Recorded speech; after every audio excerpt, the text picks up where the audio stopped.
Ce matin pour ta parole, nous prions pour que par ta grâce tu nous ouvres l'intelligence afin que nous puissions comprendre ce que tu veux nous rappeler ce matin, ce que tu veux nous enseigner ce matin, ce que tu veux confier encore à tes enfants ce matin, afin que les uns comme les autres en toi puissent vivre la vie heureuse et joyeuse de ceux qui appartiennent à Jésus-Christ. Amen. Amen. Donc ce matin, nous allons poursuivre notre partage autour de la volonté de Dieu. Amen. Donc, ce matin, le titre, c'est « Prier ».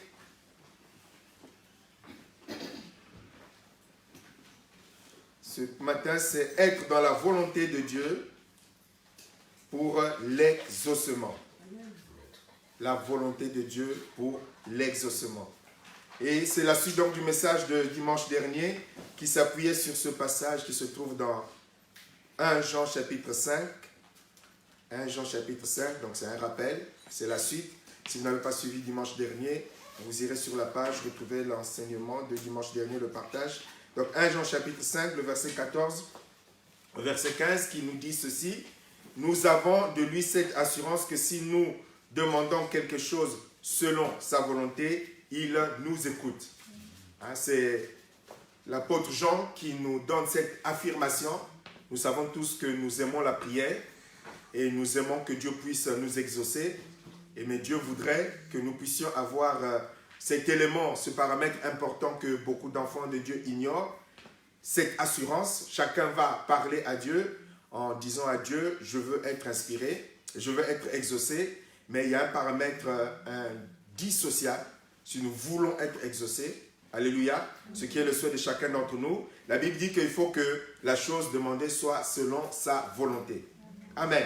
Donc c'est ce passage sur lequel s'appuient en fait les deux messages. Et donc ce matin, nous allons continuer dans cette même pensée pour que Dieu nous aide à comprendre les choses telles que lui veut nous les enseigner. Tant que je le retrouve, tel que lui veut nous l'enseigner. Amen.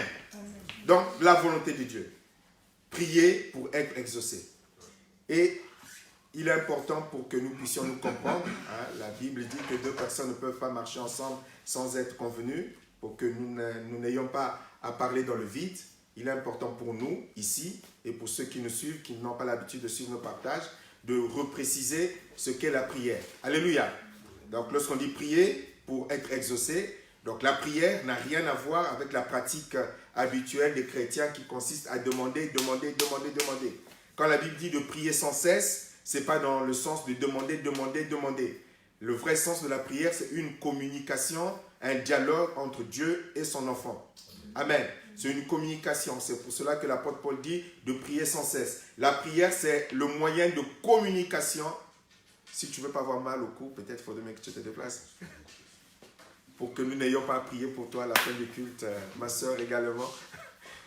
Donc, la prière, c'est une communication, c'est un dialogue avec le Seigneur. Un dialogue. Dieu parle, tu parles. Tu parles, Dieu te répond. Mais dans la compréhension malheureusement habituelle de la prière, c'est plutôt un monologue. C'est le moyen de demander ce que nous voulons recevoir. On nous a présenté la prière, c'est comme le moyen, je vais rajouter, capricieux, de pouvoir recevoir ce que nous voulons. Donc je prie pour recevoir ce que je veux. Or la prière dans le plan de Dieu n'a jamais été dans ce sens-là. La prière est dans le sens où tu parles, tu communiques, tu dialogues avec Dieu, et c'est dans cet échange de dialogue et de communication, à l'image du couple, que vous allez mieux vous connaître. Nous le verrons tout à l'heure à la fin. Surtout, tu vas mieux connaître Dieu pour que ton cœur puisse être conforme à ce que Dieu attend et que les attentes de Dieu puissent rejoindre finalement les attentes de ton cœur, de sorte que, étant dans la volonté de Dieu, tu puisses être exaucé. Donc nous avons déjà dit à plusieurs reprises que beaucoup de chrétiens prient, mais beaucoup de chrétiens ne sont pas exaucés. Alléluia. Donc si on doit être franc, si on doit être sincère, beaucoup prient, beaucoup jeûnent, mais ils ne sont pas exaucés. Parce qu'ils utilisent la prière comme le moyen de demander et d'obtenir ce qu'ils veulent. Or, nous avons compris que Dieu a pour nous des plans et des projets. Du moment où nous devenons chrétiens, ce ne sont plus nos projets qui doivent s'accomplir, mais ce sont les projets de Dieu. Et nous avons compris et réalisé que c'est une erreur de beaucoup de chrétiens, une fois convertis, de penser que maintenant que je suis devenu chrétien, après être passé par les eaux du baptême, désormais Dieu est à ma disposition pour faire ce que je veux, pour donner ce que je veux, pour me guider là où je veux, pour être avec moi partout où j'irai. Et nous comprenons, nous en avons tous fait la mère triste, douloureuse expérience, que ce n'est pas cela, la vie chrétienne. Alléluia. Et que Dieu n'est pas à notre disposition, mais c'est nous qui devrions être à la disposition de Dieu. Donc ce n'est pas nos choix. La prière n'est pas le moyen par lequel on impose nos choix à Dieu. Ça n'a jamais été le sens de la prière. La prière est le moyen où, en communication, en dialoguant avec Dieu, tu comprends la pensée de Dieu et ton âme, ton esprit, même si tu ne le comprends pas intelligemment, mais le Saint-Esprit qui intercède pour nous va intercéder selon la volonté de Dieu. Et seule la volonté de Dieu s'accomplit dans nos vies. Seul ce qui est bon pour nous s'accomplit dans nos vies. Et très souvent, lorsque nous ne prenons pas le temps de chercher la pensée de Dieu, comme nous le verrons tout à l'heure, nous prions, nous jeûnons, nous réclamons, mais nous recevons très peu parce que avec Dieu, nous ne sommes pas sur la même longueur d'onde. Donc Dieu voudrait que nous puissions faire l'économie de bien de désillusion. Aujourd'hui, il y a des chrétiens qui sont même dans la dépression parce qu'ils voudraient absolument que les choses se passent comme ils voudraient, quand ils voudraient, au moment où ils voudraient. Et ils regardent les épreuves, ils regardent les situations, ils sont dans la dépression totale parce qu'ils ne réalisent pas, ils ne comprennent pas que c'est Dieu qui tient la solution selon sa volonté et selon son temps. Amen. Donc si nous voulons faire beaucoup d'économies par rapport à la dépression, par rapport au découragement, certains en ont même perdu la foi. De sorte qu'aujourd'hui, ils ne prient plus, ils n'ont plus la foi. Donc ils cherchent eux-mêmes les solutions à leurs problèmes. Des solutions humaines, des solutions occultes, des solutions matérielles. Beaucoup sont dans la corruption, beaucoup sont dans ce fameux article « Aide-toi, le ciel t'aidera ». Voilà, je décide, je trouve les solutions, après on vient témoigner, c'est Dieu. Mais ce n'est pas Dieu, c'est plus tard qu'on réalise que non, ce n'était pas du tout Dieu. Lorsqu'on est honnête, lorsqu'on est sincère, ce n'était pas du tout Dieu. Comme dit la Bible, lorsque Dieu bénit, la bénédiction de Dieu n'est suivie d'aucun chagrin. Et la bénédiction de Dieu rend vraiment heureux, épanoui et stable. Lorsque ce n'est pas le cas, il faut se poser des questions, il faut s'interroger. Donc la prière, c'est un dialogue. La prière, ce n'est pas parler. Et il faut donc à tout prix que nous réalisions que celui qui se satisfait de prier 1 heure par jour, il est dans l'erreur. Si sa prière consiste à parler. Parce que la vraie prière, c'est tu parles, Dieu parle. Et que nous devrions prendre autant de temps à parler à Dieu qu'autant de temps à écouter Dieu. Donc, penser qu'on a une vie de prière parce qu'on prie 2 heures par semaine ou 2 heures par jour, c'est une grosse erreur. Et c'est pour ça que beaucoup de personnes qui prient beaucoup sont des gens qui ont perdu la foi, ils sont dans le découragement. parce qu'ils ne voient pas Dieu faire les choses comme ils penseraient. Ils sont même dans un jeu de comédie où ils font croire que les choses se passent comme selon leur prière, mais dans la réalité, lorsque vous les regardez, ils sont malheureux, ils sont tristes, bien qu'ils prient, ils jeûnent, ils sont dans les retraites spirituelles. Comme le précisait le pasteur Richel, c'est pas que nous soyons contre la prière pendant 2 heures, que nous soyons contre la retraite spirituelle, mais si la prière, la retraite spirituelle ou les jeûnes consistent à cela, ce que nous dénonçons, vous êtes dans l'erreur. C'est pour cela que nos églises sont pleines de personnes qui ne voient pas la main de Dieu agir. Ils sont dans le mensonge, ils sont dans la corruption, ils sont dans la fraude. Après, ils viennent dire, j'ai jeûné, j'ai prié, Dieu a béni. C'est faux. Dieu ne bénit pas par la fraude, par le mensonge, par les fausses pistes, par la corruption. Non, non, non, Dieu n'est pas là-dedans. Alléluia. Dieu ne tente personne par le mal, nous dit Jacques chapitre 1. Dieu ne tente personne par le mal. Si le moyen par lequel tu passes pour trouver une solution est contraire à la sanctification, à la sainteté, à la nature de Dieu, ça ne vient pas de Dieu. Alléluia. Ça ne vient pas de Dieu. Tu t'es aidé, tu t'es appuyé, même certains s'appuient même sur des pouvoirs occultes. Ils ont la fixation sur leurs problèmes que le diable vient leur donner. Alors, est-ce que tu ne peux pas changer ces pierres en poisson? Ils vont s'engouffrer dans la première solution qui va se présenter, alors que Dieu n'est pas là-dedans. La vie chrétienne, c'est une vie sérieuse. Du moment où on devient chrétien, comme nous l'avons déjà dit, je le répète, les choses pas pour vous, mais pour certains qui prendront peut-être en route. J'ai vu que beaucoup ont été vraiment touchés par le premier message. La vie chrétienne, c'est une fois devenu chrétien, on s'assoit pour dire, puisque ma vie a été rachetée, je n'ai plus aucun droit sur ma vie. Aucun, zéro droit.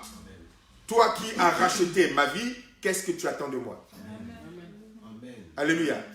Mais nous, qu'est-ce que nous faisons? J'ai été baptisé, maintenant je reprends encore plus de droits sur ma vie. Pour dire à Jésus, je veux épouser Maman Nelly, je veux épouser frère David, je veux prendre tel travail, je veux prendre tel porte. En fait, on décide de sa vie et de ses choix.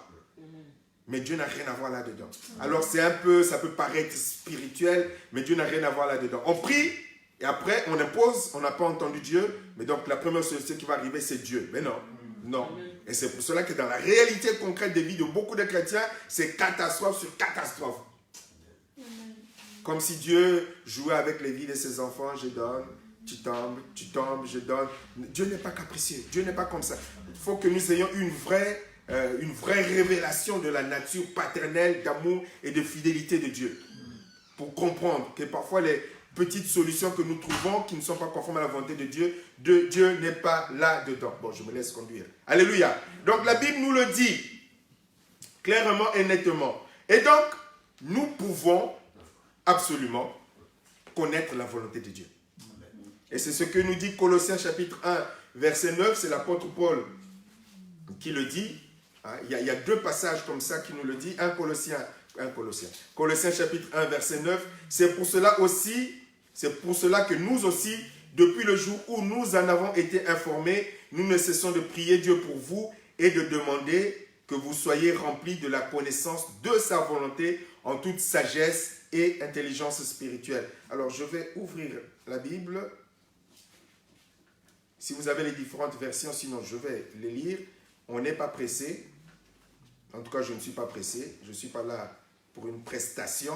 Je suis là pour partager la parole de Dieu.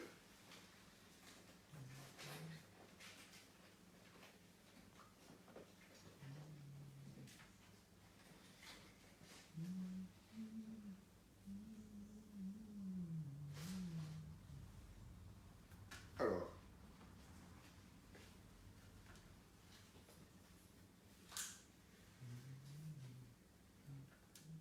si quelqu'un a trouvé une autre version.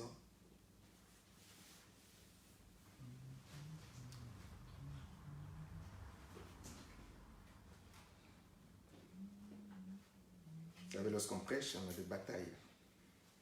Alors, je vais lire les différentes versions.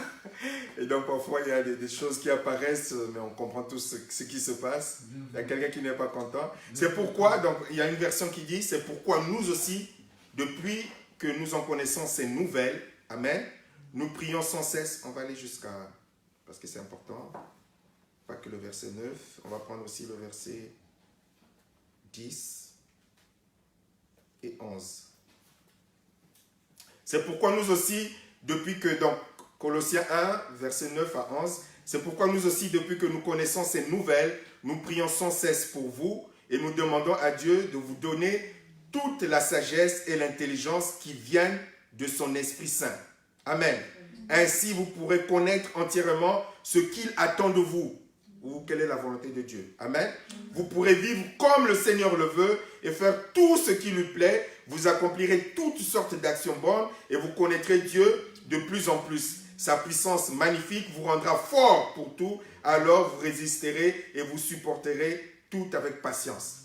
C'est-à-dire ce passage-là, si vous le comprenez spirituellement, ça vous change toute la logique spirituelle de la vie chrétienne. Et je prie Dieu pour que vous le compreniez spirituellement, que vous le saisissiez, pour que ça change tout. Vous avez là le tableau de marche spirituelle si vous voulez être épanoui. Alléluia. Une autre version nous dit, c'est pourquoi, je reste dedans, sur ce même passage, c'est pourquoi nous aussi, depuis le jour où nous l'avons appris, nous ne cessons de prier Dieu pour vous et de demander que vous soyez remplis de la connaissance de sa volonté. En toute sagesse, intelligence spirituelle, pour que vous vous comportiez d'une manière digne du Seigneur, afin de lui plaire en tout point de vue, et que vous portiez du fruit par toutes sortes de bonnes œuvres, et que vous croissiez dans la connaissance de Dieu, et que vous deveniez puissants à tous égards par sa force glorieuse, en vue d'une persévérance et d'une patience à toute épreuve. Nous avons là tout le déploiement. Amen. Alléluia. Qu'est-ce qui nous est révélé là-dedans? Il nous est révélé que pour connaître la volonté de Dieu, il faut que le Saint-Esprit soit en toi, Amen. Pleinement rempli. Quand on dit toute sagesse, intelligence spirituelle, vous avez vu d'autres versions, qui viennent du Saint-Esprit. C'est-à-dire que c'est le Saint-Esprit qui va nous donner la sagesse et l'intelligence pour discerner, pour comprendre, pour être dans la volonté de Dieu. Donc vous voyez que si vous vous laissez conduire par le Saint-Esprit, forcément, vous allez vous retrouver dans la volonté de Dieu, c'est-à-dire dans l'obéissance, faire ce qui plaît à Dieu, et forcément, vous allez être exaucé. Alléluia. Vous allez prendre le même chemin. Donc, il faut que cette sagesse et cette intelligence viennent du Saint-Esprit. Et donc, c'est important pour nous de nous rappeler que le Saint-Esprit ne nous a pas été donné pour, comme dans certains lieux, juste pour parler en langue ou pour faire des miracles, mais le Saint-Esprit, c'est celui qui nous conduit. Lorsqu'on disait tout à l'heure que Dieu parle, Dieu nous parle par quel moyen? Par le moyen du Saint-Esprit. Par le moyen du Saint-Esprit. Et donc, si nous n'avons pas appris à écouter le Saint-Esprit, mais nous serons incapables de discerner la volonté de Dieu. Tu seras incapable de comprendre la volonté de Dieu. Et c'est pour cela que les vies de beaucoup de chrétiens, comme cette image que Dieu m'avait donnée, les anciennes voitures automatiques où on frottait on faisait glisser les roues sur le sol, et lorsque le mécanisme était enclenché, vous laissez la voiture, et puis la voiture allait à gauche, à droite, ça tapait sur la porte, ça revenait, ça allait à gauche, ça revenait, ça allait à droite, ça revenait. Beaucoup de vies chrétiennes sont comme, bien décrit d'ailleurs dans Ésaïe chapitre 59, des personnes, si vous connaissez ce chapitre 58-59, où Dieu dit que, justement parce que les gens ne marchent pas selon la volonté de Dieu et qui sont dans la désobéissance, la Bible dit qu'ils cherchent leur route en plein midi. Il y a des images fortes dans la Bible. Il dit, c'est pour cela que vous êtes là, vous cherchez votre route en plein midi. Vous vous rendez compte, en plein midi, tu cherches ta route. Pas dans l'obscurité. On a comme ça des chrétiens qui sont sous le couvert de Dieu, mais qui sont là à tâtonner. On va à gauche, on va à droite. On essaie avec un tel, on essaie avec un tel, on tourne en rond, on est là, on tâtonne, et puis quand quelque chose semble marcher, c'est la volonté de Dieu. Après on découvre, ah non, ce n'était pas la volonté de Dieu, je m'étais précipité, je recule, je vais encore à gauche, je réessaie. Mais la vie de la foi, ce n'est pas une vie où on essaie. C'est pas ça, ce n'est pas une vie d'expérience. Alléluia. Pour après trouver, ah oui, j'ai trouvé la formule. Il faut rester à l'écoute de Dieu. Alléluia. Et il faut pour cela travailler son écoute. Le Saint-Esprit parle. Les chrétiens sont devenus des paresseux qui voudraient que le pasteur Richel entende ce que Dieu voudrait faire dans leur vie. Vous êtes devenus des paresseux. Tu as autant la possibilité de discerner la pensée de Dieu que n'importe quel pasteur ou bishop. D'ailleurs, la preuve, beaucoup sont dans l'erreur. Amen. Beaucoup de bishops et de grands pasteurs de renom avec des grandes églises sont dans l'erreur. Un bébé spirituel est capable de dire non, là tu te trompes. Alléluia. Du moment où le Saint-Esprit, Dieu a donné son Esprit Saint à chacun de ses enfants. Il n'y a pas un petit Saint-Esprit pour les femmes, un moyen Saint-Esprit pour les Noirs, un grand Saint-Esprit pour les Blancs, un géant Saint-Esprit pour les Américains parce qu'ils ont le dollar. C'est le même esprit. Le même. Avec les mêmes qualités, les mêmes dispositions, la même autorité. Tant pis pour ceux qui disent les femmes ne peuvent pas faire ceci parce que c'est des femmes. Non. Alléluia. Le même esprit. Et donc tu dois apprendre à écouter celui qui a racheté ta vie. Il faut se discipliner. C'est pour ça que la prière est faussée parce qu'on parle, mais on ne prend pas le temps d'écouter ce que Dieu a dit. Or, la vie chrétienne, c'est d'abord une vie d'écoute, pas de parlotte. D'abord, la vraie vie de prière, c'est une vie d'écoute, où tu te disposes à écouter le doux murmure du Saint-Esprit. Alléluia. Cette voix du Saint-Esprit. C'est pour cela que Dieu nous rappelait par notre sœur Ena le vendredi de ne pas avoir peur. Dès qu'il y a des situations qui arrivent, les chrétiens sont en panique. On aura l'occasion peut-être de reprêcher un dimanche là-dessus et de partager là-dessus. Dès qu'il y a une situation compliquée qui arrive, les chrétiens sont en panique, sont en dépression, sont dans l'agitation. Mais tu ne pourras jamais. C'est impossible de discerner la pensée de Dieu dans cet état. C'est impossible. Tu peux jouer tous les spirituels que tu veux. C'est impossible. Quand la peur est là, lorsque la panique est là, c'est impossible. Je prends quelqu'un, n'importe qui a défaut, c'est impossible. Parce que Dieu ne vient pas parler par boire. Lorsque la peur est là, lorsque la panique est là, lorsque tu commences à compter les sous qui te restent, le peu de nourriture qui te reste, l'argent qui te reste, comme Dieu le rappelait si bien prophétiquement, les factures, les ceci, les cela. Lorsque tu te mets à raisonner intellectuellement et que tu as panique intérieure, même ta prière est fausse. Tu pries en fait, c'est pour Dieu sors-moi de là, Dieu sors-moi de là, Dieu sors-moi de là.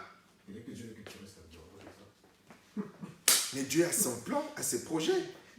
Parce que lorsqu'on est dans la peur, dans la panique, on a déjà un système de solution. Je nous prends tous à défaut là. Lorsqu'on est dans la peur, la panique, on a déjà un plan de sortie qu'on voudrait imposer à Dieu, consciemment ou inconsciemment. Mais Dieu va nous résister. Et Dieu aime nous résister. Ah, c'est terrible, hein? Le jour où tu le comprends, ça te calme. C'est un agité, un ancien agité qui vous en parle. Parfois les gens disent, mais tu es très calme. Mais j'ai jamais toujours été calme. J'étais un super agité. Mais quand Dieu te discipline, tu comprends. Que ce n'est pas parce que tu vas bouger qu'il va ouvrir les portes. Il ouvrira les portes quand il voudra. Tu peux pleurer comme tu veux, tu peux te faire imposer les mains par le pasteur Richel comme tu veux, tu peux appeler Maman Nelly pour qu'elle intercède comme tu veux. C'est Dieu qui décide. Vous savez ce qui est terrible avec Dieu? Parfois, la sœur a les moyens de te venir au secours.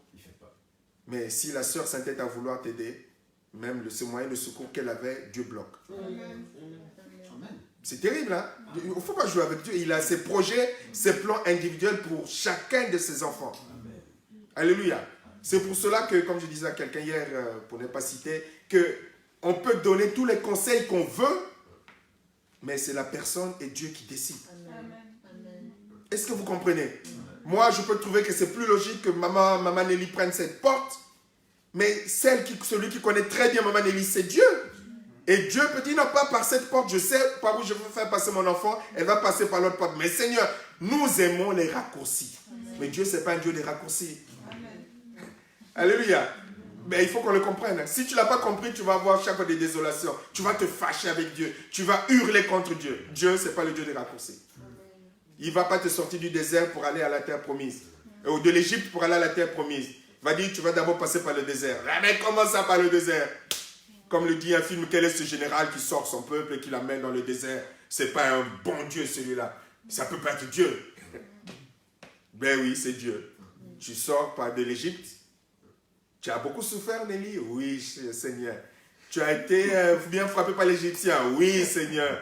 Ah, dis donc, ils t'ont fait beaucoup de mal. Ah oui, Seigneur. Je viens te délivrer. Oui, Seigneur. Alléluia, amen. Mais tu vas d'abord passer par le désert. Ah non, Seigneur. Non, j'ai assez souffert comme ça. Tu as vu ce que j'ai enduré avec Pharaon?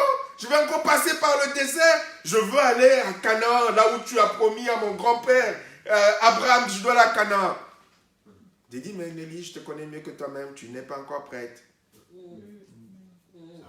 Mais si, Seigneur, vous savez, parfois on pense connaître mieux que nous, que Dieu, ce qui est bien. Amen. Seigneur, ça c'est bien pour moi en tel temps, de telle manière, de telle manière. Mais Dieu nous résiste. Amen. Et donc quand certaines situations se compliquent, mes frères, mes soeurs, au lieu de regarder l'homme qui bloquerait, au lieu de regarder... J'aime bien les partages de ces derniers temps de notre frère David. Hein, c'est des partages qu'il a compris sur Facebook, de ses erreurs. Nous retenons beaucoup de choses de nos erreurs. Et donc, comme il se dispose par la grâce de Dieu à corriger, et qui demande à Dieu de l'aider à assumer ses erreurs, à sortir de sa situation, donc Dieu l'enseigne. Alléluia. Dieu l'enseigne, et c'est des partages qui sont conformes d'ailleurs au message que Dieu a partagé par notre sœur Ena. Ça permet aux chrétiens de comprendre un certain nombre de choses. Mais il pourrait dire, mais Seigneur, mais sors-moi tout de suite. Il dit, non, tu n'as pas encore tout compris. Parfois, nous pensons avoir compris. Lorsque j'ai traversé moi-même ma situation compliquée, terrible, au bout de 3 ans, j'étais toujours là, sans papier, sans machin, toujours fiancé, avec dormant à gauche, à droite, SDF, machin, presque SDF. Je l'ai dit en réalité, c'est la vérité. Beaucoup de gens qui suivent le savent. Presque SDF. Que tu entends Dieu te dire, tu n'as pas encore tout compris, il faut que tu traverses le désert. Je dis, encore. Je croyais avoir assez souffert. Mais il a fallu attendre encore 4 ans. Alléluia. Mais quand tu comprends, comme le dit, comme l'avait compris le pasteur Richard, quand tu comprends que tu n'as pas d'autre choix si tu aimes Dieu, mais tu te soumets. Alléluia. Et si tu cherches des solutions, tu vas sortir. Tu peux trouver une solution. Mais tu n'auras pas la paix de Dieu. Amen. Tu n'auras pas la joie de Dieu. Donc ce qu'il y a de meilleur pour nous, c'est d'être là où Dieu attend, nous veut, et surtout avoir sa paix, avoir sa joie, avoir son calme, avoir son repos, être heureux dans le Seigneur. Ce que ne connaissent pas beaucoup de chrétiens, ça je peux vous le dire. Ils sont le dimanche à l'église, ils prient, ils chantent, ils prêchent, mais ils ne connaissent pas le bonheur des enfants de Dieu, d'être un enfant de Dieu. Je ne parle pas de ce petit bonheur lorsqu'on est dans la louange. Ça, c'est encore rien. Mais être en repos dans le Seigneur, tu vois. Tu es bien dans le Seigneur. Que ce soit dans la prison, que ce soit dans des moments difficiles, tu es bien dans le Seigneur. Tu as confiance dans ton Seigneur. Alléluia. Donc, nous devons apprendre à écouter Dieu. J'insiste là-dessus. Dieu parle. Et Dieu veut parler à chacun de ses enfants. Ce n'est pas réservé qu'à un certain nombre de personnes. Et c'est pour cela que par manque de foi, beaucoup courent après des prophètes et des prophétesses. Et que le ministère actuel qui est en vigueur, c'est prophète, prophétesse. Des nations. Des nations. Déjà de sa propre vie, il n'a pas entendu la voix de Dieu, qui est catastrophique. Ils deviennent des prophètes des nations. Alléluia. Ils ne sont pas prophètes de leur propre foyer, divorce sur divorce, hein, problème sur problème, mais ils sont prophètes des nations. Ça aussi, c'est des réalités. Quand vous grattez sur les vies de ces fameux prophètes des nations, vous dites, mais dis donc, tu es prophète des nations, mais ta propre vie. Or que, comme nous l'avons compris, on ne peut être bon serviteur de Dieu que lorsqu'on a compris soi-même les leçons de dans sa propre vie, qu'on a mis en pratique, qu'on est capable de partager aux autres. Sinon, c'est la théorie. Ce n'est que de la théorie. On comprend mieux, différemment, les choses. Je ne me précipite pas à terminer le sujet. S'il faut continuer, on continuera. Amen. Donc, c'est important. C'est important. C'est pour cela que je disais, n'ayez pas peur. Amen. Ne vous agitez pas. Parce que c'est Dieu qui est au contrôle de tout. Amen. Et qui a la solution à tout. Alléluia. Tout est entre sa main. Du moment où tu te disposes à faire sa volonté. Alléluia. Parfois, c'est facile de dire, ben, voilà la solution. Mais la solution immédiate, facile que tu as devant toi, ce n'est pas forcément la solution de Dieu. C'est là où il faut discerner. C'est subtil. Hein?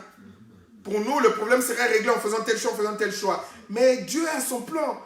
Il est important quand nous sommes dans l'épreuve, dans des moments difficiles, il est important de sortir de là selon le temps, la volonté de Dieu. Amen. Quand tu l'as compris, tu sors avec ton diplôme. Tu ne reviendras plus. Amen. Sinon, tu n'as pas compris la leçon, comme le partage si bien le frère David. Tu n'as pas compris, une autre épreuve viendra jusqu'à ce que tu comprennes. Et où tu vas réaliser que c'est Dieu qui débloque. Agite-toi comme tu veux. Achète les costumes au pasteur Guy Rémy comme tu veux. C'est Dieu qui débloque. Alléluia.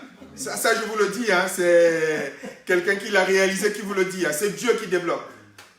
Alléluia. Si tu veux vraiment plaire à Dieu, c'est Dieu qui débloque. Quand tu l'as compris, tu t'assois avant de t'engager, avant de faire les choses. Une fois que tu as compris la leçon, ne refais plus les mêmes erreurs. Amen. Donc, il nous faut être à l'écoute du Saint-Esprit pour pouvoir faire les choses. Sinon, nous allons passer à côté de tout. Je reviens toujours sur ce passage. C'est pourquoi nous aussi, nous demandons que vous soyez remplis donc de cette sagesse que le Seigneur donne. Ainsi, vous pourrez connaître entièrement ce que Dieu attend de vous. Donc, si tu es rempli du Saint-Esprit, comme dit la Bible, si tu es dirigé par le Saint-Esprit, tu pourras faire la volonté de Dieu. Tu pourras faire ce que Dieu attend de toi. C'est-à-dire que tu pourras être dans l'obéissance. Et lorsqu'on est dans l'obéissance, vous connaissez le secret de la bénédiction. Hein?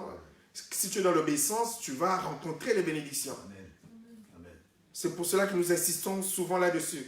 La plupart des prières, là je parle pour les vrais enfants de Dieu, la plupart des bénédictions que nous recevons ou des exaucements que nous recevons n'ont rien à voir avec le fait que nous ayons prié. La preuve, c'est que ça arrive au temps où tu ne t'y attends pas, au moment où tu n'as rien fait, ou presque. Hein? Même quand tu as cessé de prier pour le sujet, c'est là où ça se développe, tu dis, mais attends, qu'est-ce qui se passe? Prévu d'avance. Tout a été prévu d'avance. C'est-à-dire du moment où tu marches dans l'obéissance, les choses que Dieu a prévues dans sa volonté. Le problème arrive lorsque tu veux marcher dans ta volonté et que tu veux imposer les choses absolument à Dieu. Alors, la Bible que nous sommes en train de lire dit, ainsi pour reconnaître entièrement ce qu'il attend de vous, vous pourrez vivre comme le Seigneur le veut. Hein, je suis au verset 10. Vous pourrez vivre comme le Seigneur le veut et faire tout ce qui lui plaît. Amen. On va dire, mais comment on peut connaître la volonté de Dieu? Comment on peut connaître... C'est tout expliqué dans la Bible. Amen. Alléluia. Amen. Mais souvent, lorsqu'on dit comment on peut connaître la volonté de Dieu, comment est-ce que je peux faire mon choix que je veux imposer à Dieu? On a déjà son choix et on veut imposer les choses à Dieu. Et Dieu nous résiste. Ainsi vous pourrez accomplir toutes sortes d'actions bonnes. Vous connaîtrez Dieu de plus en plus. Vous voyez le but? Connaître Dieu de plus en plus. Ça veut dire que ta foi grandit. Ça veut dire que ta connaissance de Dieu grandit. C'est ce qu'il nous a expliqué. Connaître Dieu de plus en plus. La confiance ne naît que du moment où tu connais davantage la personne. Amen. Amen. Si je suis... il y a un pasteur qui me disait, Guy Rémy, si j'étais passé par la même situation que toi, je crois que je n'aurais pas tenu. Comme ce que le pasteur Richel a traversé pendant un temps dans sa vie. Mais quand tu connais Dieu, mais tu te soumets. Amen. Que ce soit les épreuves prévues dans sa volonté, que ce soit les conséquences de ta désobéissance, tu te soumets. Le bon exemple, le bel exemple, c'est David. Il a commis sa bêtise avec Bathsheba, pas David en face, avec Bathsheba. avec Bathsheba. Il a commis sa bêtise avec Bathsheba. Qu'est-ce qui se passe lorsqu'il y a les malédictions, les 7 malédictions qui tombent sur lui? Il se soumet. Jamais ne le voyez se rebeller contre Dieu. Il perd son enfant, il perd ses enfants. Il est chassé comme un malpropre. Son propre fils vient pour violer, pour sortir avec ses femmes. Il va être humilié, mais il se soumet. Il dit, je mérite ce qui se passe. Mais je compte sur la grâce de Dieu qui va me relever. Et Dieu, en son temps, va le relever. Amen. Donc comprendre. Donc au travers de cela, au travers de ce que nous allons lire aussi tout à l'heure, au travers de cela, la connaissance de Dieu va augmenter. Et donc la confiance en Dieu va augmenter. Et quand tu comprends mieux la fidélité de Dieu, tu comprends mieux la puissance de Dieu, tu comprends mieux un certain nombre de... Ta foi change. Tu n'es plus un homme agité, tu n'es plus une femme agitée. Mais tu es un homme, une femme calme, tranquille et reposée. Alléluia. Parce que tu sais qui fait toutes choses. Et la suite lui dit, sa puissance magnifique vous rendra fort pour tout. Alors vous résisterez et vous supporterez tout avec patience. Amen. Amen. Alléluia. Amen. Vous résisterez. Donc déjà vous sentez que des épreuves arrivent. Donc ce qui veut dire que ce n'est pas parce qu'on est dans la volonté de Dieu que des situations douloureuses ne viendront pas. que des situations de tristesse ne viendront pas, que des moments difficiles ne viendront pas. Sinon, il ne serait pas question de résistance, de supporter, de patience. Alléluia. Sinon, il n'en serait pas question. Donc Dieu n'a jamais dit, parce que tu es dans ma volonté, tu n'auras pas à passer par des moments compliqués et difficiles. Mais parce que tu es dans la volonté de Dieu, parce que nous l'avons vu en amont, tu connais Dieu, tu pourras résister, tu pourras supporter, tu seras patient. Donc, pas de peur, pas de crainte, pas d'agitation, pas de... Qu'est-ce que j'ai dit tout à l'heure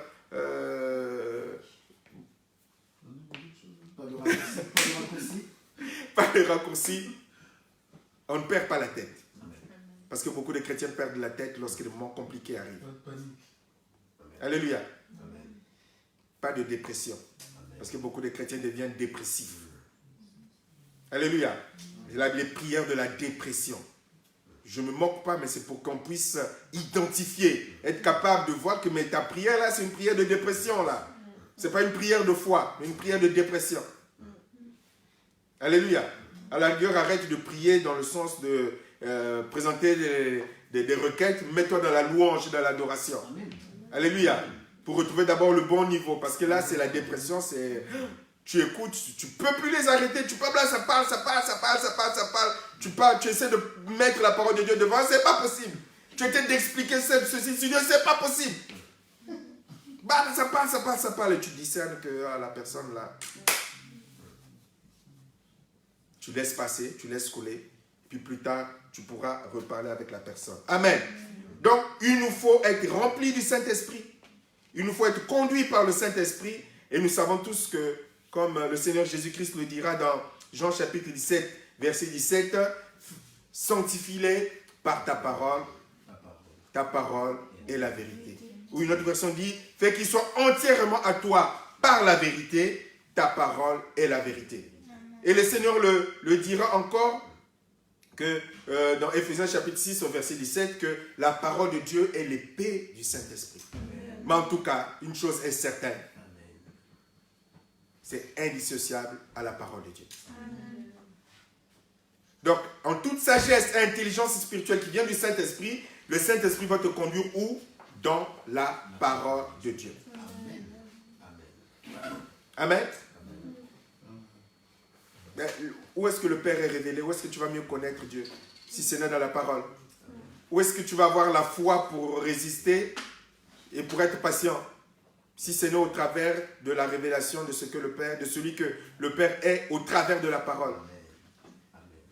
Mais comme nous avons l'habitude de le dire, beaucoup de chrétiens ne connaissent pas la parole de Dieu. Donc partant de là, c'est normal. Notre frère, on a notre frère Géost qui a eu ton permis. C'est bien ça, tu me confirmes que tu as eu ton permis? Voilà. Notre frère Géost a eu son permis. Alléluia. Mais est-ce que... Mais est-ce qu'il peut aujourd'hui prendre la voiture de Paris où nous sommes pour aller à... Où est-ce que tu habites déjà?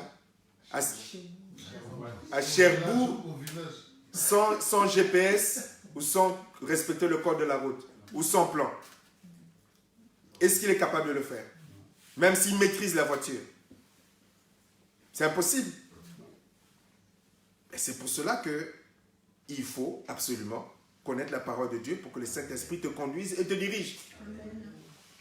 Or, beaucoup de chrétiens, beaucoup de vous qui écoutez là, vous négligez la parole de Dieu. La seule portion de la parole de Dieu que vous connaissez, c'est des paroles de promesses, de bénédiction, de délivrance, de guérison, de proclamation. Mais la parole de Dieu, connaissez pas. Le seul psaume qu'ils connaissent, c'est le psaume 23. L'Éternel est mon berger. Celui-là, ils connaissent. Amen. Donc, il n'y a que des versets comme ça de proclamation. Mais la connaissance personnelle de la parole de Dieu, beaucoup de chrétiens ne connaissent pas. Donc, à partir de là, le Saint-Esprit qui ne conduit que dans la parole, qui ne dirige que par la parole, qui ne censure que par rapport à la parole. Mais comment est-ce que tu vas être capable d'écouter la voix de Dieu? Même la prière requête. Et de moment, tu fermes les yeux. C'est le Saint-Esprit qui va venir te dire, prie comme tel personnage ou telle situation du verset ou tel. Je crois que vous en avez fait cette expérience où tu fermes les yeux et avant tu balançais les paroles, blablabla. Maintenant tu apprends avec le Saint-Esprit, tu fermes les yeux, tu attends. Au moment où tu es en train de prier, le Saint-Esprit t'envoie tel verset, le Saint-Esprit te rappelle tel personnage, le Saint-Esprit te dit mais fais comme au moment où tu veux prier, il te dit mais pense à Paul qui était dans la prison, loue seulement. Mais si tu n'as pas ces éléments d'information, c'est pour ça qu'on est limité. C'est pas que Dieu ne veut pas nous parler. Même quand Dieu parle, quand bien même qu'il parlerait, on va être incapable de discerner que c'est Dieu qui est en train de nous parler. Donc si tu n'es pas rempli du Saint-Esprit, tu es rempli de ta chair, et ta chair va parler. Nous avons tous compris que la chair parle. Il n'y a pas que le diable, la chair parle. Quand tu es dans la peur, quand tu es dans la crainte, merci, dit maman Michel, la chair crie même. Tu l'entends bien fort, la crainte. Quand tu es dans la peur et dans la crainte, la chair parle et tu l'entends. Qu'est-ce que je vais manger? Qu'est-ce que je vais boire? Qu'est-ce que je vais porter? Je vais me retrouver en prison. On va me chasser de la maison. C'est les exemples que notre soeur avait donnés le dimanche. Mais c'est des expériences communes à tout le monde. Qui, ici, n'a jamais eu cette crainte parce qu'il est en retard de paiement de la maison, qu'éventuellement qu'on le chasse de la maison? Même à nous, c'est arrivé. Il n'y a rien d'extraordinaire. Qui, ici, n'a pas dépassé ses limites de plafond à la banque?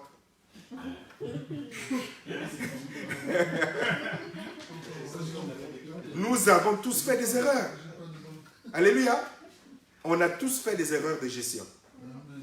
Nous nous sommes retrouvés dans cette situation. Je parle, nous, de mon épouse et moi, surtout à cause de moi, parce que j'ai fait des erreurs de gestion. Quand je parle des erreurs de gestion, entre autres, j'ai voulu tellement, lorsqu'on est très très spirituel, j'ai tellement voulu aider les frères en Christ, les pasteurs en Afrique, essayer de financer les activités économiques en Afrique, des pasteurs. Et j'en ai subi les conséquences. Aucun franc n'est revenu ici. Pourquoi? Parce que tu agis avec l'émotion, les sentiments, tu veux aider tes frères en Christ, les pasteurs qui sont dans des besoins, dans des problèmes, tu agis bien, mais bon, est-ce que c'est Dieu qui te l'avait dit? Mais non, c'était tes émotions, ton bon cœur, mais Dieu n'a rien à voir avec le bon cœur. Et parfois, après, tu comprends que, écoute, certains sont dans la pauvreté parce qu'ils sont sous la malédiction. Il y a des personnes qui sont dans des villages qui sont sous la malédiction. Donc, tu peux beau investir, ça ne rapportera pas. Mais bon, alléluia. Mais Dieu, dans sa fidélité, vient nous aider à sortir de cela. Donc, on a tous traversé des moments compliqués, difficiles, à cause des erreurs différentes qu'on a pu faire. Aider une personne, prendre le chèque de quelqu'un ou donner un chèque, ou aider quelqu'un qui voulait qu'on puisse être caution pour lui. On a tous fait ces erreurs. On ne peut parfois apprendre que comme ça, malheureusement. Après, on se retrouve dans des situations compliquées. Donc, où le banquier ou les courriers, tu les regardes, le cœur, boum, boum. On a tous été plus ou moins sans papier. Donc, la chair, dans la peur, dans la crainte, va crier fort. Mais si tu es dans la panique, si tu es dans la peur, tu ne discerneras pas la pensée de Dieu. Alléluia. Donc, nous devons apprendre et le Saint-Esprit nous conduira. Donc, je vous donnais ces exemples parce que parfois, certains ont l'impression qu'il n'y a que qui traversent ces moments. On les a tous traversés. Et certains qui sont autour de nous, même s'ils n'en parlent pas, traversent ces moments difficiles et compliqués. Tout le monde n'en parle pas. Alléluia. Mais nous avons aussi tous fait l'expérience de la délivrance de l'Éternel. Du moment où on a reconnu ses erreurs. Dieu nous a créé des solutions, de recours. Et puis arrive un moment où, voilà, vous rattrapez tous vos retards. Alléluia. Tous vos retards. Nous avions du retard. Maintenant, on a tout rattrapé par la grâce de Dieu. Ça arrive. On peut tous faire des erreurs. Mais le plus important, c'est que quand ça arrive, être capable humblement devant le Seigneur, être à l'écoute de Dieu, et Dieu va te donner les solutions selon sa volonté. Mais pour cela, il faut écouter. Et le Saint-Esprit nous conduira toujours selon sa parole. Donc, il nous faut rester dans la parole, il nous faut garder la parole. Et le passage que nous connaissons aussi, qui nous guide, qui nous dirige, se trouve dans Romains, chapitre 12, le verset 2. Romains 12, verset 2. Je prends mon temps parce que c'est des choses, lorsqu'on les a comprises, ça vous change la vie et ça vous fait gagner du temps. Et puis vous pouvez mieux aider d'autres personnes également. Alléluia. Et surtout, si on peut tous éviter les erreurs que nous avons commises. Romains 12, verset 2 que nous connaissons, qui nous dit, ne suivez pas les coutumes du monde où nous vivons, mais laissez Dieu vous transformer en vous donnant une intelligence nouvelle. Ainsi, vous pourrez savoir ce qu'il veut, ce qui est bon, ce qui lui plaît, ce qui est parfait. Je prends volontairement une autre version pour que nous puissions comprendre. Afin que vous puissiez comprendre quelle est la volonté de Dieu, ce qui est bon, ce qui est agréable, ce qui est parfait, nous dit dans la version que nous connaissons tous. Mais là, ça nous donne aussi une autre compréhension. Ainsi, vous pourrez savoir ce que Dieu veut, ce qui est bon, ce qui lui plaît, ce qui est parfait. Amen. Donc, une autre version nous dit, pour discerner quelle est la volonté de Dieu. Ne vous conformez pas, la version Martin dit, ne vous conformez point à ce présent siècle, mais soyez transformés par le renouvellement de votre entendement. Alléluia. Ce qui veut dire, son renouvellement de l'entendement, son renouvellement de l'intelligence, son renouvellement de la compréhension, vous ne pouvez pas discerner la pensée et la volonté de Dieu. Amen. Amen. Il faut que nous en soyons conscients. Amen. C'est peut-être ce que nous avons du mal à réaliser. Et pourtant, nous le répétons, nous le rappelons, nous le redisons. Nous avons tous été le fruit d'une manipulation qui façonne nos identités.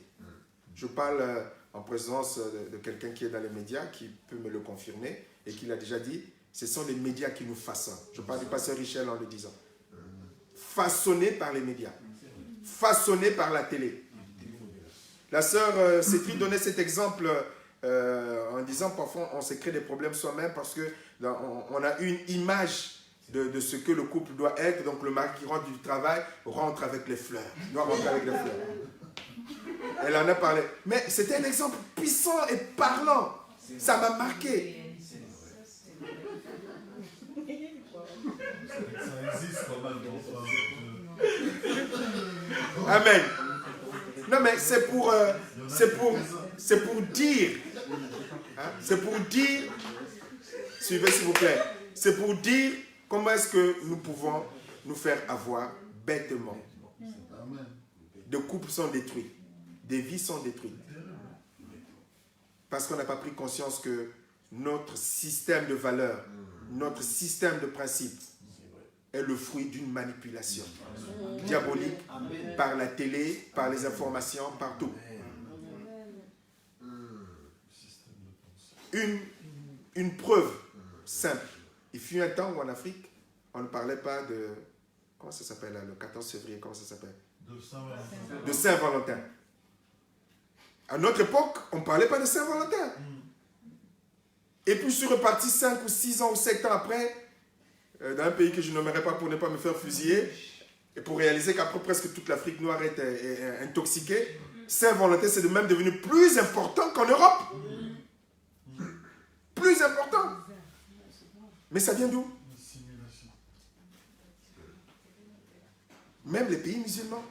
Vous savez qu'il y a certains, comme ils ne peuvent pas le faire dans leur pays, ils viennent en Occident pour pouvoir faire ce qu'ils ont vu comme valeur en Occident au travers de la télé. Lorsqu'on a attrapé, on a fusillé, on a visité les maisons de ces rois, de ces reines, des fils de rois dans les pays musulmans, on a retrouvé des choses qu'ils faisaient en cachette, des choses qu'ils condamnaient publiquement, mais dans la pratique, ils le faisaient. Nous sommes façonnés par la télé.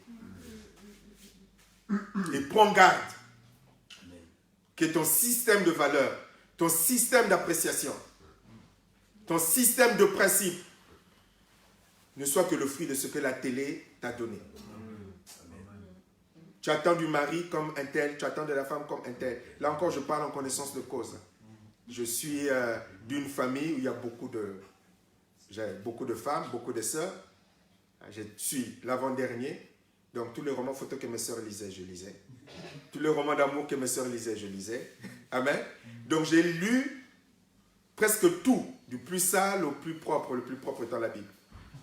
Donc, tu grandis, non mais je vous le dis, Tu grandis avec des choses, tu attends de la femme ou des êtres humains selon ce que tu as lu, selon ce que... Et donc tu fais et c'est comme ça que parfois on utilisait ce qu'on lisait pour ce qu'on appelait baratiner les femmes. C'est-à-dire que tu savais ce qu'il fallait faire pour que la femme tombe entre... Tu savais. Amen. Tu savais.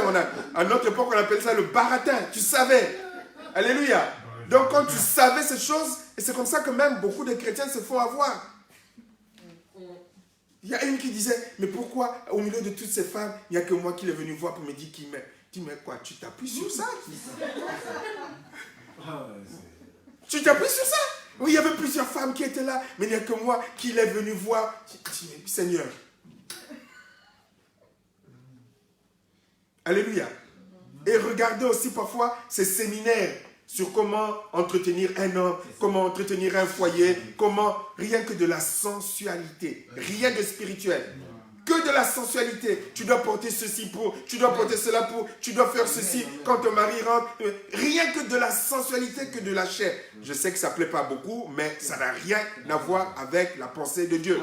On ne garde pas un homme comme ça. Alléluia. Mais si tu nourris un homme ou une femme comme ça, ouais. Maman Nelly, tu vas vieillir. Hein?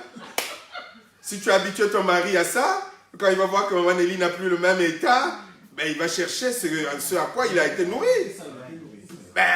Écoute. Et elle ne va pas rester comme ça. Elle aura 2, 3, 4 enfants. Ça n'aura plus les mêmes formes. Tu nourris ton mari avec ça, il va chercher autre. Alléluia. Non, mais il faut que nous comprenions que nous, les chrétiens, nous avons un problème de système de valeurs. Et qui fait que nous sortons de la volonté de Dieu. Nous ne pouvons pas comprendre. Il y a des couples qui volent en éclats. Mon mari ne m'a pas donné de fleurs. Mais un couple chrétien. La Saint-Valentin n'est pas venue avec des fleurs, donc je boude. Alléluia. Ou des hommes qui font des caprices. Chaque fois que je rentre chez moi, ma femme ne prépare jamais un dîner aux chandelles.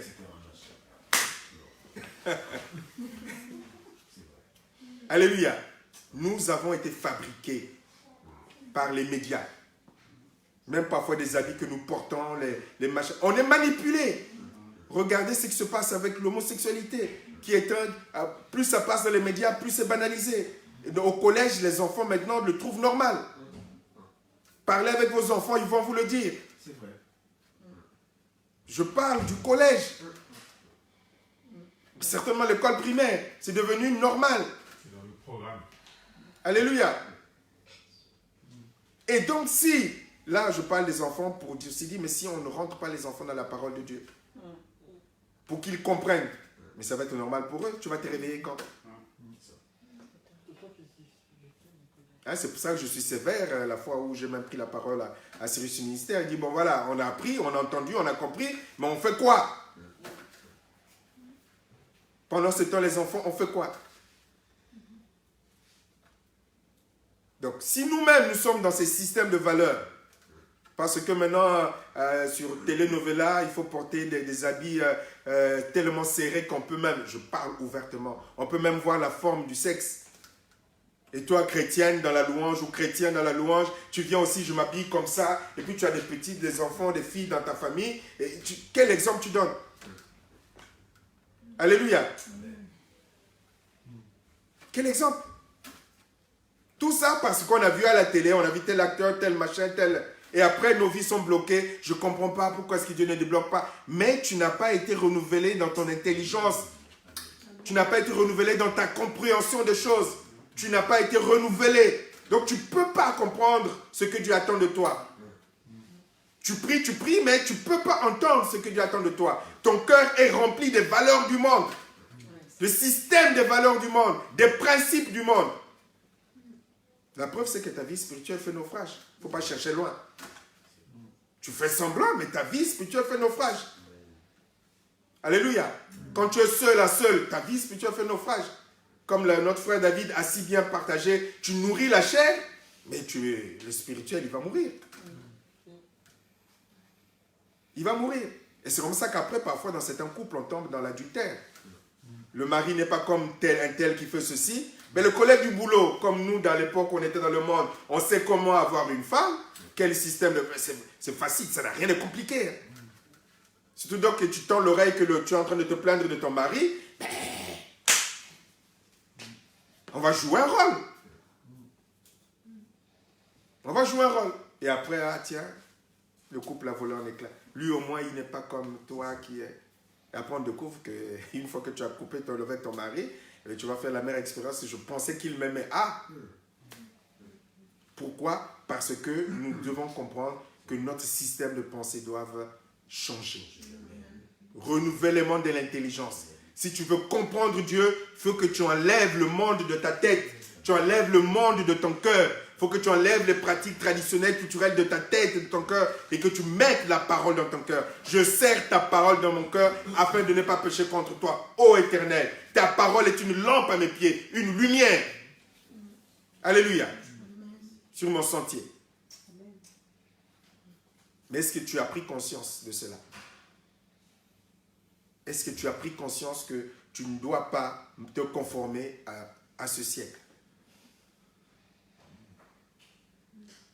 Mais ceux qui aiment entretenir leurs blessures, c'est la pensée qui me vient.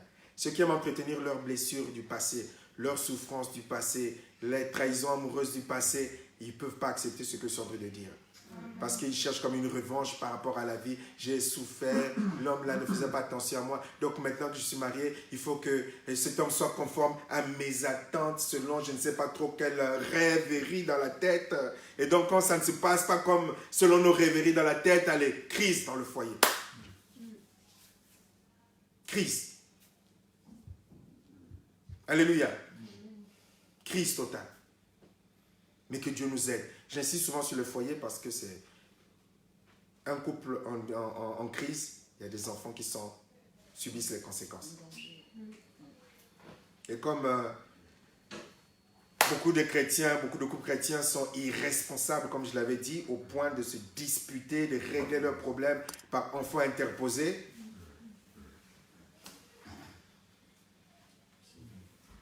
Donc l'école du dimanche fait un boulot, il rentre à la maison. Le travail est détruit. Je ne parle pas de l'homme qui ne serait pas converti ou la femme qui ne serait pas convertie. Je parle des chrétiens dans l'église. Les deux sont chrétiens et qui ont ce comportement irresponsable. Alléluia. Ça, c'est inexcusable. Alléluia. Donc, nous devons absolument passer par nouvelle intelligence, nouvel entendement, compréhension de ceux qui marchent par la foi. 1 Jean chapitre 2, verset 15 au verset 17 dit, 1 Jean nous dit, n'aimez pas le monde, ni ce qui est dans le monde. Si quelqu'un aime le monde, il n'aime pas Dieu le Père. Amen. Il n'aime pas Dieu le Père. Donc, si tu aimes ce qui est valeureux dans le monde, alléluia. Si ton cœur c'est novella, c'est je ne sais pas trop quoi. Si ton cœur c'est encore les romans, les machins, les machins, trucs chauds, c'est ce que tu vas lire. Si ton cœur est là-dedans, il ne faut pas te tromper. Hein. Tu n'aimes pas Dieu. D'ailleurs, beaucoup passent plus de temps là-dedans que dans la parole de Dieu. Ce n'est pas étonnant.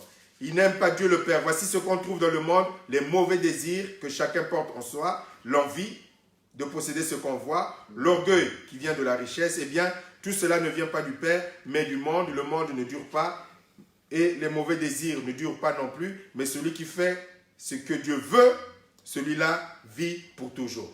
Celui qui fait la volonté de Dieu. Amen. Il faut qu'on se remette en question. Parfois on cherche qu'est-ce qui se passe, qu'est-ce qui bloque, c'est justement ton entendement, ton amour du monde. L'amour du monde, c'est pas seulement aller dans les boîtes de nuit. Amen. L'amour du monde, c'est pas avoir des rapports sexuels à gauche et à droite. Pas seulement avoir, c'est presque rien là. Avoir des rapports sexuels à gauche et à droite. Il y a plus dangereux que ça. Et que le pasteur Richel nous avait réexpliqué pendant le mois de septembre, enfin tous, pendant le mois de septembre, mais surtout lui, le mois de septembre, c'est le système de pensée du monde qui est là dans le cœur. Un vrai poison. Et qui vient comme ça rogner, ronger, détruire ou faire même phagocyter la foi. Dieu veut parler, la parole de Dieu veut parler, mais le raisonnement, le système établi en nous par le monde vient détruire la foi.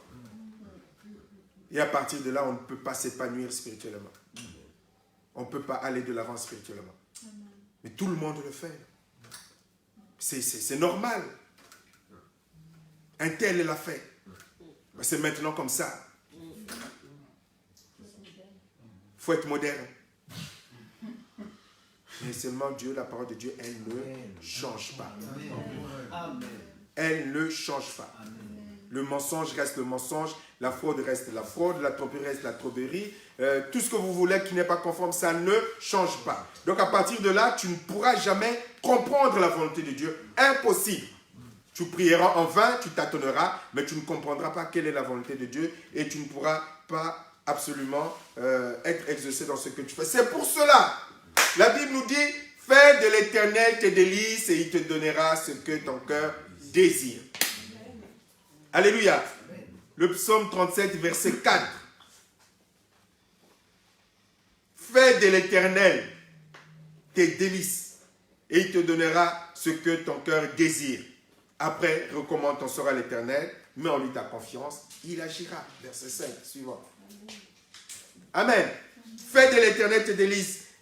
Matthieu chapitre 6, verset 33. Cherchez premièrement le royaume et la justice de Dieu et toutes ces choses vous seront données. Amen. Donc si Dieu prend toute la place, c'est pas même pas la première, je ne sais plus, je crois que c'est Michel qui avait insisté sur cette précision, même pas la première. Alléluia. Parce que si on dit Seigneur prend la première place, la deuxième place va appartenir à qui? La dernière place va appartenir à qui? Donc, fais de l'Éternel tes délices et il te donnera ce que ton cœur désire. C'est ce que nous devons comprendre. Donc, si l'Éternel prend la première place, si nous faisons de l'Éternel nos délices, donc ce que nous disions en amont, du moment où tu deviens chrétien, ta priorité, c'est de mieux connaître Dieu. Amen. Mieux connaître la parole de Dieu. Pour discerner la volonté de Dieu. Et à partir de là, tu seras dans l'obéissance qui permettra d'être exaucé.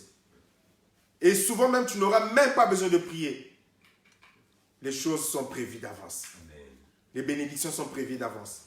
Les guérisons sont prévues d'avance. Alléluia. Tu dors, tu te lèves, tu es guéri. Amen. Pendant une semaine, j'ai eu mal au genou. Tiens, je n'en avais même pas parlé à mon épouse. Lorsque je m'appuyais, j'avais mal. Peut-être qu'elle a vu. Je m'appuyais, j'avais mal. Puis je me suis réveillé, je ne sais plus que je dis, tiens, mais j'ai plus mal. Dès que je m'appuyais même sur les marches, c'était très douloureux. Puis de 2 jours, 3 jours, tiens, ouais, ça a disparu. C'est l'âge. Amen. Ça a disparu. Dieu précède. Parce qu'il a d'énormes richesses en abondance, des bénédictions. La Bible dit, Ephésiens chapitre 1, verset 3 dit quoi? Toutes sortes de bénédictions spirituelles. Pourvu.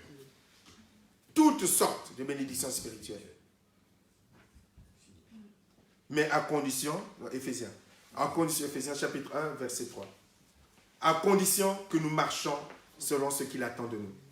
Si tu fais de l'Éternel tes délices, si tu cherches premièrement le royaume de Dieu, alors tu comprendras quelle est la volonté de Dieu. Amen.